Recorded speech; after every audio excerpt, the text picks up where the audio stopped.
पास शिक्षा रहता है तो रोटी कपड़ा मकान सब छीन लेंगे, लेकिन हमारे पास अगर शिक्षा नहीं रहे तो ये सब चीज से वंचित हो जाएंगे। मैं सल्यूट करना चाहूंगा इनके जैसे व्यक्तियों को कि अगर हमारे पास शिक्षा होगा तो रोटी कपड़ा और मकान हम लोग छीन लेंगे। हम लोगों को रोटी कपड़ा और मकान नहीं चाहिए। तमाम जो राजनीतिक संगठन है कहीं ना कहीं इसी चीज का लालच देती है, रोटी कपड़ा और मकान की। तो मैं निवेदन करूंगा कि आप लोगों की ये जो पुरानी चीजें हैं वो आप लोग बंद करिए और इस तरह की जो शिक्षा पर बात करिए और शिक्षा को आगे बढ़ाने के लिए समाज को प्रेरित करिए। कि आज भारत में जो दलितों की स्थिति है ना, वो कहीं ना कहीं कुत्ते बिल्ली या जानवरों से भी बदतर हो गई है। कहीं ना कहीं उसको रोकने के प्रयास करने के लिए या उसके बारे में लोगों को जागरूक करने के लिए यहाँ पर Bhim army chief advocate Chandrashekhar Azad Ravan ji आने वाले हैं। लगता है चंद्रशेखर आजाद रावण जी से किस प्रकार की उम्मीदें हैं जो इतने दूर दूर से लोग आ रहे हैं? देखिए, मैं माननीय और एडवोकेट हमारे चंद्रशेखर भाई आजाद जी के बात में कर लूं तो ये खुद में एक बहुत बड़ा बारूद है और बहुजनों का एक बहुत बड़ा लीडर है, जो हमसे कुछ ना कुछ यहाँ प्रेरणा देने आ रहे हैं कि जो हम सब की आज़ादी है, जिस स्वतंत्र भारत में हम लोग की जो जीने की आज़ादी है, जो बिल्कुल दलित शोषित वंचित लोगों को जीने का अधिकार बिल्कुल नहीं दिया, उसको कुचला दबला जा रहा है। इस पे से कैसे हम लोग को लड़कर आगे निकलना है, इसको कैसे हमको सब मान सम्मान करके हम लोग को आगे बढ़ निकलना है और इसको कैसे रोकना है, वही हम लोग कोई ना कोई मार्ग देंगे। कि भीम आर्मी जो संगठन है वो कहीं ना कहीं आतंकवादियों की संगठन है, कहीं ना कहीं उग्रवादियों की संगठन है, क्योंकि दलितों पर जहां भी अत्याचार होता है उसको गैर कानूनी तौर से भीम आर्मी लड़ने का काम करती है। उस पर आप क्या कहना चाहेंगे? देखिए, सबसे पहले तो उन पार्टियों को मैं कहना चाहूंगा जो भीम आर्मी आजाद समाज पार्टी के बारे में जो गलत कमेंट करते हैं, क्योंकि हमारा जो पार्टी यानी गुंडागर्दियों की पार्टी नहीं है। हमारी जो पार्टी है गरीबों को मदद करने की पार्टी है। हमारी जो पार्टी है जो ये स्टूडेंट को लाइफ बनाने की पार्टी है। ये हमारी जो पार्टी किसी और लीगल तरीके से काम नहीं करती है। हमारी पार्टी समाज को, कानून को, संविधान को नजर में रखते हुए अपना कदम आगे बढ़ाती है, ताकि आने वाले कल में हमारी पीढ़ी के ऊपर, हमारे समाज के ऊपर कोई आंच न उठ सके, कोई गलत नहीं कह सके। भीम पाठशाला का आयोजन करती है और जो भी शोषित वंचित गरीबों के जो बच्चे होते हैं उनको निःशुल्क शिक्षा देने का काम करती है। तो इसका खर्च कहाँ से आता है, ये सब चीजें थोड़ा सा? ये हमारी पार्टियां करती हैं। हमारी जो बड़े बड़े लीडर्स लोग जुड़े हुए हैं, जो हमारे बहुजन समाज के व्यक्ति जुड़े हुए हैं, वे लोग अपने अनुसार करते हैं। देखिए, बड़े बड़े होटलों में या इतने बड़े बड़े गाड़ियों में भीम आर्मी चीफ चंद्रशेखर आजाद रावण जी घूमते हैं और तमाम और भी चीजें हैं जो आप लोगों के द्वारा की जाती है, उसका खर्च कहाँ से आता है? चंद्रशेखर जी एकमात्र ऐसे नेता है या कुछ ही एक ऐसा नेता होता है जिनका भाषण सुना जा सकता है, जिसमें चंद्रशेखर जी भी आते हैं। ये जब बोलते हैं तो ऐसा लगता है कि मतलब कॉन्फिडेंस दिखता है। क्या लगता है कि सिर्फ बोलने में कॉन्फिडेंस दिखा पाते हैं या काम भी कॉन्फिडेंस के साथ कर पाते हैं?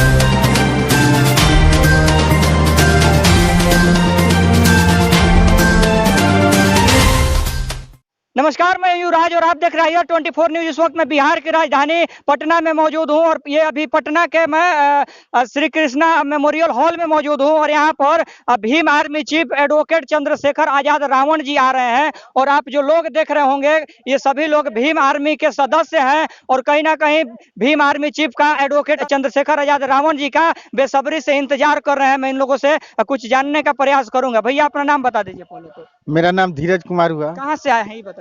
हम लोग मोतिहारी जिला के चिरैया प्रखंड जी, खरतारी पंचायत अंतर्गत परजिलवा ग्राम से आए यहाँ पर जो कार्यक्रम हो रहा है वो किस विषय पर हो रहा है?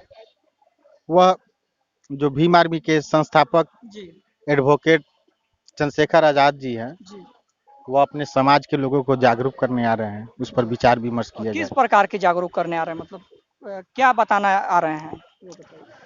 अपने अपने अपने अपने समाज के लोगों को कैसे उत्थान की हो जी और जो हमारे समाज के दबे कुचले लोग हैं उन पर प्रशासन द्वारा बहुत अत्याचार हो रहा है, उस पर हम लोग विचार विमर्श करेंगे और फिर हम लोग रणनीति तैयार करके इस काम को, हम लोग इस कार्रवाई को और चंद्रशेखर आजाद के कार्रवाई को आगे बढ़ाएंगे। वो कहते हैं ना कि दलितों पर अत्याचार दिन पर दिन इतना बढ़ता चला आ रहा है, चाहे वो बिहार हो, उत्तर प्रदेश हो या तमाम राज्य हो, उसी को कंट्रोल करने के लिए कहीं ना कहीं उन सब चीजों पर बात विचार करने के लिए यहाँ पर चंद्रशेखर आजाद रावण जी पधारने वाले हैं। और भी कुछ लोग हैं, मैं उनसे भी जानने का प्रयास करूंगा। क्या नाम हुआ सर? मेरा नाम वीरेंद्र कुमार हुआ। कहाँ से आए हैं? हम सासाराम रोहतास जिला से आए हुए हैं और शिवसागर प्रखंड के मैं प्रवक्ता भी हूँ जी। क्यों आए हुए हैं यहाँ पे? क्योंकि हमारे बड़े भाई चंद्रशेखर आजाद जी का यहाँ आगमन हुआ है। क्योंकि हमारे समाज के लोगों को जो दबाया जा रहा है, कुचला जा रहा है, शोषित किया जा रहा है, उन सभी को निराकार कैसे किया जाए, किस प्रकार उन माने की मुक्ति पाया जाए, वो सभी बातों बताने के लिए चंद्रशेखर आजाद जी आ रहे हैं। हम सभी उनके बातों को, उनसे कुछ सीखने के लिए हम लोग यहाँ उपस्थित हुए हैं। अच्छा, क्या लगता है कि चंद्रशेखर आजाद जी जो यहाँ पर आ रहे हैं वो क्या इसी ये दलितों पर हो रहा है जो दिन पर दिन अत्याचार, उस विषय पर बात करने आ रहे हैं या किसी राजनीतिक संगठन पर या राजनीतिक मुद्दे पर बात करने आ रहे नहीं, राजनीतिक संगठन में कोई बात करने के लिए नहीं आ रहे हैं। ये जिस रैली का नाम है, आप पढ़े होंगे कहीं पोस्टर के माध्यम से, ये रैली का नाम है स्वाभिमानी रैली। यानी कि जितना आपका अधिकार है स्वाभिमान से जीने का, उतना मेरा भी अधिकार है। क्योंकि स्वतंत्र भारत में हम लोग रह रहे हैं और स्वतंत्र भारत में सबको समान रूप से जीने का, सबको फैशन करने का, सबको पढ़ने लिखने का अधिकार है। बड़े लोग क्या कर रहे हैं कि जो हमारे समाज के शोषित लोग हैं, दलित लोग हैं, उन लोग को दबाने का काम कर रहा है। तो वो सभी को उजागर करने के लिए हमारे बड़े भाई यहाँ उपस्थित होने वाले हैं। वो कहते हैं ना कि आज भारत में जो दलितों की स्थिति है ना, वो कहीं ना कहीं कुत्ते बिल्ली या जानवरों से भी बदतर हो गई है। कहीं ना कहीं उसको रोकने के प्रयास करने के लिए या उसके बारे में लोगों को जागरूक करने के लिए यहाँ पर Bhim army chief advocate Chandrashekhar Azad Ravan ji आने वाले हैं। और भी कुछ लोग हैं, मैं उनसे भी बारी बारी से बात करने का प्रयास करूंगा। क्या नाम हुआ सर अपना? सर मेरा नाम बहुत करण अम्बेडकर हुआ सर। कहाँ से आए हुए हैं? मैं मोतिहारी बिहार से आया हूँ। अच्छा, इतने दूर से आप लोग आए हुए हैं, तमाम राज्यों से, जो भारत के तमाम राज्यों से लोग यहाँ पर आ रहे हैं। क्या लगता है चंद्रशेखर आजाद रावण जी से किस प्रकार की उम्मीदें हैं जो इतने दूर दूर से लोग आ रहे हैं? देखिए, मैं माननीय और एडवोकेट हमारे चंद्रशेखर भाई आजाद जी के बहुत बात में कर लूँ तो ये खुद में एक बहुत बड़ा बारूद है और बहुजनों का एक बहुत बड़ा लीडर है, जो हमसे कुछ न कुछ यहाँ प्रेरणा देने आ रहे हैं कि जो हम सबकी आज़ादी है, जिस स्वतंत्र भारत में हम लोग की जो जीने की आज़ादी है, जो बिल्कुल दलित शोषित वंचित लोगों को जीने का अधिकार बिल्कुल नहीं दिया, उसको कुचला दबला जा रहा है। इस पे से कैसे हम लोग को लड़कर आगे निकलना है, इसको कैसे हमको सब मान सम्मान करके हम लोग को आगे बढ़ निकलना है और इसको कैसे रोकना है, वही हम लोग कोई ना कोई मार्ग देंगे हमारे भाई चंद्रशेखर आजाद जी। और वो हम लोग को एक माननीय भाई के रूप में आ रहे हैं और एक प्रवक्ता के रूप में आ रहा है, ताकि हम लोग कुछ सीख दे कर जाए, ताकि हम लोग उनसे कुछ सीखकर अपने समाज के लिए, अपने आने वाले पीढ़ी के लिए, और जो बाबा साहब भीमराव अम्बेडकर जो हम लोग जो अधिकार देकर गए हैं ना, जो हम लोग को जो संविधान देकर गए, उसकी रक्षा करे, या संविधान के लिए जान भी देनी पड़े फिर भी उसके लिए हम आगे उतर के दे दे, इसकी हम लोग रक्षा करने के लिए आज चंद्रशेखर भाई आजाद जी से हम लोग सीखेंगे। देखिए, जैसे कि तमाम राजनीतिक संगठन द्वारा भीम आर्मी आजाद समाज पार्टी पर तंज कसने का काम किया जाता है कि भीम आर्मी जो संगठन है वो कहीं ना कहीं आतंकवादियों की संगठन है, कहीं ना कहीं उग्रवादियों की संगठन है, क्योंकि दलितों पर जहां भी अत्याचार होता है उसको गैर कानूनी तौर से भीम आर्मी लड़ने का काम करती है। उस पर आप क्या कहना चाहेंगे? देखिए, सबसे पहले तो उन पार्टियों को मैं कहना चाहूंगा जो भीम आर्मी आजाद समाज पार्टी के बारे में जो गलत कमेंट करते हैं, क्योंकि हमारा जो पार्टी यानी गुंडागर्दियों की पार्टी नहीं है। हमारी जो पार्टी है गरीबों को मदद करने की पार्टी है। हमारी जो पार्टी है जो ये स्टूडेंट को लाइफ बनाने की पार्टी है। ये हमारी जो पार्टी किसी और लीगल तरीके से काम नहीं करती है। हमारी पार्टी समाज को, कानून को, संविधान को नजर में रखते हुए अपना कदम आगे बढ़ाती है, ताकि आने वाले कल में हमारी पीढ़ी के ऊपर, हमारे समाज के ऊपर कोई आंच न उठ सके, कोई गलत नहीं कह सके। हमारी पार्टी इस पर से काम करती है। जैसे कि आपने बताया कि स्टूडेंट को या जो छात्र छात्राएं हैं वो पढ़ना चाहते हैं, इस तरह की जो चीजें हैं उनको भीम आर्मी सपोर्ट करती है, किस प्रकार से उनका समर्थन करती है? जो हमारी भीम आर्मी की टीम होती है वे लोग अपने अनुसार ही सपोर्ट करते हैं। किस प्रकार सपोर्ट जिस करते हैं? प्रकार से कि आपको बता दूं, आपने हमारे एक संगठन बनती है, हर क्षेत्र में हम हर गांव में संगठन तैयारियां करके वो जो गरीब परिवार से बच्चे होते हैं, जो पढ़ लिख नहीं पाते हैं, उनको हम लोग किसी न किसी माध्यम से अपना कुछ इकट्ठा करके उसको आगे बढ़ाते हैं, पढ़ने लिखने को उसको मार्ग देते हैं। तमाम जगहों पर देखा जाता है कि भीम आर्मी जो संगठन है वो कहीं ना कहीं भीम पाठशाला का आयोजन करती है और जो भी शोषित वंचित गरीबों के जो बच्चे होते हैं उनको निःशुल्क शिक्षा देने का काम करती है। तो इसका खर्च कहाँ से आता है, ये सब चीजें थोड़ा सा? ये हमारी पार्टियां करती हैं, हमारी जो बड़े बड़े लीडर्स लोग जुड़े हुए हैं, जो हमारे बहुजन समाज के व्यक्ति जुड़े हुए हैं, वे लोग अपने अनुसार करते हैं। देखिए, जो भीम आर्मी संगठन है वो कहीं ना कहीं अभी तक तो कोई राजनीतिक संगठन जैसे आजाद समाज पार्टी, वो कहीं से अभी तक तो कोई सीट, एक भी सीट निकाल नहीं पाई है। आने वाले समय में अगर आप लोगों की सपोर्ट रही तो जरूर भविष्य में इस तरह की चीज होगी। लेकिन अगर इस तरह की चीजें होने के बावजूद भी इतने बड़े बड़े होटलों में या इतने बड़े बड़े गाड़ियों में भीम आर्मी चीफ चंद्रशेखर आजाद रावण जी घूमते हैं और तमाम और भी चीजें हैं जो आप लोगों के द्वारा की जाती है, उसका खर्च कहाँ से आता है? देखिए, सबसे पहले बात करें बड़े बड़े गाड़ियों में घूमने की और बड़े बड़े होटलों में खाने की, तो क्या ये अधिकार एक स्वर्ण वर्ण के अधिकारों को नहीं दी गई है? क्योंकि हम लोग भी अपने मेहनत करके और अपने बाबा से बनाए मार्गों को चल करना कुछ ना अपने लिए धन इकट्ठा किए हैं, ताकि हम लोग भी आने वाले बड़े बड़े गाड़ियों में घूम सके और आने वाले बड़े बड़े होटलों में खा सके। ऐसा नहीं है कि स्वर्ण लोअर के लोग अगर खाते हैं तो क्या हम लोग नहीं खा सकते क्या हैं। कहना चाहेंगे जो भीम आर्मी पर तंज कसने का काम करते हैं, जो भी राजनीतिक संगठन है, जो आप बस मैं कहना क्या चाहूंगा, जो हमारी भीम आर्मी आजाद समाज पार्टी के ऊपर जो तरंज कसते हैं, वे लोग से ही कहना चाहूंगा, वे लोग इस प्रकार की मानसिकता को दूर करें, क्योंकि हमारी जो पार्टियां हैं, हमारी जो भीम आर्मी के आजाद संगठन की जो लीडर हैं भाई चंद्रशेखर आजाद एडवोकेट, वे हम लोग के लिए प्रेरणा स्रोत हैं। और आज ना आज कुछ उनसे कुछ सीखने की मिलेगी, और आज हम लोग यहाँ सीखकर अपने समाज के प्रति, अपने देश के प्रति, अपने संविधान के प्रति आगे कदम उठाएंगे।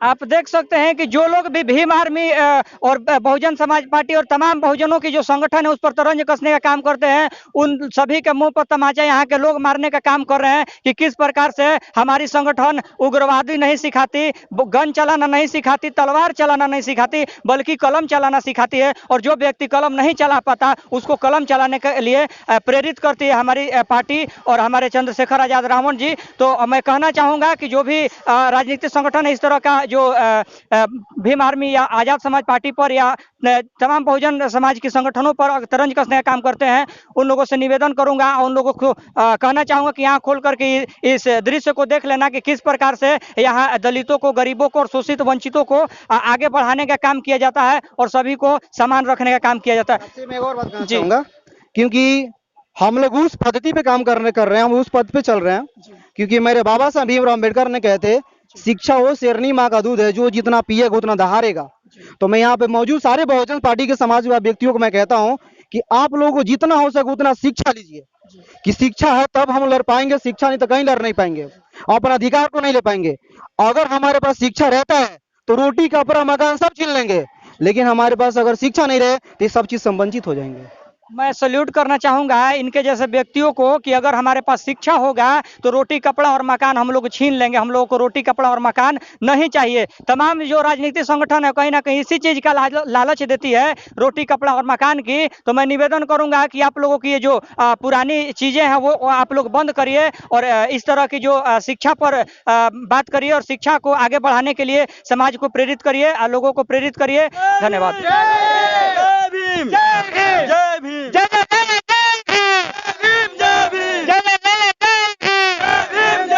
देख सकते हैं कि किस प्रकार से जय जय जय जय जय भीम यानी परम पूज्य डॉक्टर बाबा साहब अम्बेडकर जो संविधान निर्माता है उनका जय जयकार यहाँ पर किया जा रहा है। और तमाम लोगों के गले में जो देख सकते हैं कि पट्टा है ना कहीं संविधान निर्माता बाबा साहब अम्बेडकर जी का है, जो कि कलम को तलवार की तरह यूज करना सिखाए हैं, कलम को हथियार बनाना सिखाए हैं। और तमाम जितने भी लोग देख सकते हैं ना कहीं बाबा साहब अम्बेडकर जी के अनुयायी होंगे। मैं इन लोगों से दो शब्द बात करने का प्रयास करूंगा। चाचा आ जाइए इधर, क्या नाम हुआ आपका? अविनेश कुमार, कहाँ से आए हुए हैं? नालंदा जिला से। अच्छा, यहाँ ये जो पट्टा लगाए हुए हैं इसमें कौन है? ये डॉक्टर भीम साहब अम्बेडकर है। डॉक्टर भीमराव अंबेडकर है। देख सकते हैं कि किस प्रकार डॉक्टर भीमराव अंबेडकर के प्रति यहाँ पर लोग जागृत हैं और किस प्रकार से बताने का प्रयास कर रहे हैं। और एक भाई साहब हैं, उनसे ही बात करने का प्रयास करूंगा। नाम बता दीजिए अपना। नसीब कुमार, कहाँ से आए हुए हैं? धनरुआ से। ये कहाँ पड़ता है, मतलब ये मसौरी तरफ पड़ता है। अच्छा, यहाँ से कितना दूर है? यहाँ से 25 किलोमीटर है। अच्छा, कहीं ना कहीं तमाम राज्यों से लोग आ रहे हैं। इतने दूर दूर से लोग क्यों आ रहे हैं? मतलब चंद्रशेखर आजाद रावण जी से किस प्रकार के लोगों की दिलचस्पियां हैं, क्यों आ रहे हैं इतने दूर दूर से लोग? क्योंकि वो हमारे समाज के लिए अच्छा कदम उठाएंगे। जी। और क्या लगता है यहाँ पर आएंगे किस मुद्दे पर बात करेंगे? आपको कुछ पता है इस बारे में? अब मुझे तो उतना पता नहीं है। अच्छा, कहीं ना कहीं इन भाई साहब को सिर्फ इतना पता है कि बड़े भाई एडवोकेट चंद्रशेखर आजाद रावण जी यहाँ पर आएंगे तो कुछ गलत नहीं सिखाएंगे। और यहाँ पर जितने भी लोग हैं ना कहीं किसी गलत चीज को समर्थन करने के लिए। और एक भाई है, मैं उनसे ही बात करने का प्रयास करूंगा। क्या नाम हुआ? मेरा नाम सोनू कुमार है, पटना से। क्या कहना चाहेंगे? चंद्रशेखर जी एकमात्र ऐसे नेता है या कुछ ही एक ऐसा नेता होता है जिनका भाषण सुना जा सकता है, जिसमें चंद्रशेखर जी भी आते हैं।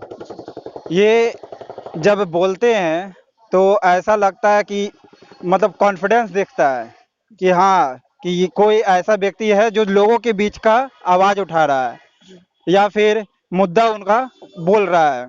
जैसे कि आपने बताया कि बोलने में कॉन्फिडेंस दिखता है, तो क्या लगता है कि सिर्फ बोलने में कॉन्फिडेंस दिखा पाते हैं या काम भी कॉन्फिडेंस के साथ कर पाते हैं? यस बिल्कुल। अपना समाज का जो बात हो, समाज का बात हो या फिर उनके उत्पीड़न का शिकार हुआ हो, जैसे कि आप देखे हुए किए होंगे, नाम है उसका देवरिया, ठीक है, यूपी का घटना आप देख ही लिए होंगे। तमाम घटनाओं पर हाँ। चंद्रशेखर आजाद जी सक्रिय नजर हाँ, आते हैं। सक्रिय नजर आते हैं और मतलब कि सभी का बात जो हो कॉन्फिडेंसली रखते मुझे क्या हैं और लगता है समाज के सबको बताते कि देखिए कि ये आपका अधिकार है, आपका न्याय हो, आपको न्याय मिलना चाहिए। जो गरीब तबका को कैसे दबा दिया जाता है, उनको वो बढ़ाने का कोशिश करते हैं। देखिए तमाम घटनाओं पर चंद्रशेखर आजाद रावण जी सक्रिय नजर आते हैं। तो क्या लगता है कि न्याय दिलवा पाते हैं या सिर्फ वहां पर जाते हैं अपने लोगों को इकट्ठा करके सिर्फ एक संगठन को दिखा पाते हैं, या वहां पर उस परिवार को, जिस भी परिवार के साथ इस तरह घटनाएं होती है, उसको न्याय मिल पाता है या नहीं? देखिए, न्याय के लिए सबसे पहले क्या करना पड़ता है? न्याय के लिए सबसे पहले आपको खुद खड़ा होना पड़ता है। अगर आप खड़े हैं तो निश्चित है सब लोग आपको हेल्प करेगी। ठीक है, अगर आप अकेले पड़ जाते हैं तो आएगा चंद्रशेखर जी है या फिर अन्य जो भी व्यक्ति है वो आपके साथ आएंगे। जैसे कि मुजफ्फरपुर वाले अभी सुने होंगे, वो भी है, मुजफ्फरपुर का पूरा दायित्व संभालते हैं। तो न्याय का मतलब क्या है? न्याय के लिए आपको सबसे पहले खुद आना पड़ेगा और जब तक आप अपने से नहीं लड़िएगा तब तक आपको न्याय नहीं मिल सकता है। तो पहले आप खुद अपना स्टेप बढ़ाइए, तब ऑटोमेटिक आगे सब चीज़ हो जाता है। और मैं बताना चाहूंगा कि बाबा साहब अम्बेडकर जी ने एक बात कही थी कि अगर लड़ नहीं सकते तो बोलो, और बोल नहीं सकते तो लिखो, और लिख भी नहीं सकते ना तो कम से कम उन लिखने वालों का साथ जरूर दो, जिससे कि वो लोग और ज़्यादा से ज़्यादा लिख पाए और ज़्यादा से ज़्यादा संगठन में लोगों को एक संगठन बना करके इस तरह का जो न्याय की जो भी प्रक्रिया है वो कर पाए। तो मैं यहाँ पर दिखाना चाहूंगा कि चंद्रशेखर आजाद जी के प्रति यहाँ पर काफ़ी लोग एक्टिव नजर आ रहे हैं। काफ़ी उन लोगों के उनको इंतजार में लोग यहाँ पर इंतजार कर रहे हैं, काफी बेसब्री से इंतजार कर रहे हैं।